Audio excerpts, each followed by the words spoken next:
If you are looking to have the perfect garden this summer, or you're struggling to keep your plants alive, Melinda with the Thyme and Place is here to help us. Melinda, great to see you. Thanks. It's good to be here. I really need some help because every plant I have ever purchased usually dies unless it's a fake plant. So I'm glad you're here to help us through this journey. Is there more to plants than their foliage? Yes, a lot. So one thing to keep in mind is that the foliage, the bit that you see on top, is only half of the plant. The other half is down below. Oh, because when we're looking at a plant, we're always thinking, okay, it's just this, because that's what we see.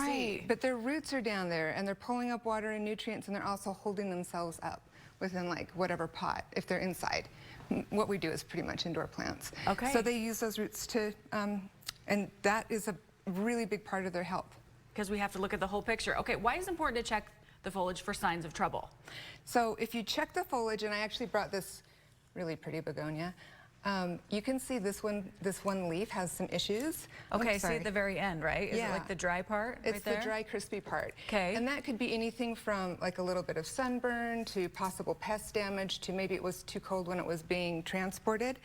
And if it's a pest or if it's, some things like fungal damage, one of the best ways of keeping a plant happy and alive is just removing the parts that are not happy and healthy. Okay. So it's kind of like us. Just remove something that's not, clip your fingernails and toenails. Get that negativity out of our life. Get the negativity out of your life. And okay. You can just basically, like... so are you going to take, like if there's a piece on the very end that's dry, are you going to kind of like snip that off, or are you going to take the whole leaf?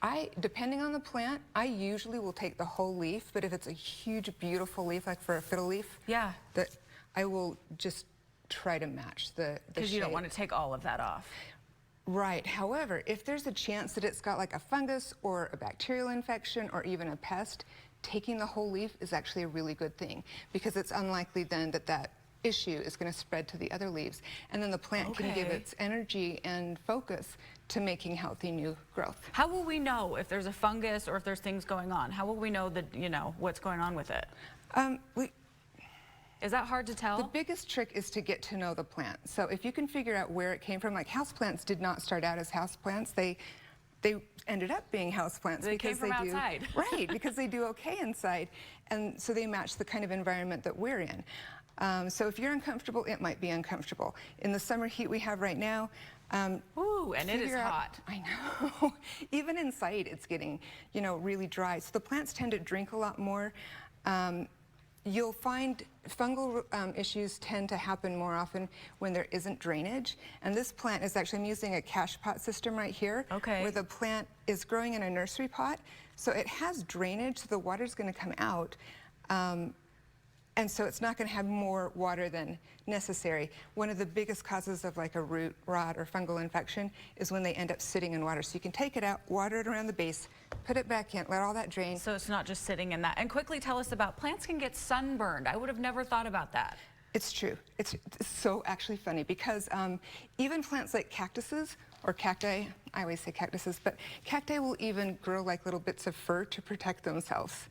I should have brought a picture. But you can see that on certain leaves. They'll actually show sunburn. Some leaves will actually bleach out. Okay. So we just got to make sure we're listening to our plants, taking care of them. Where can we find out more about you?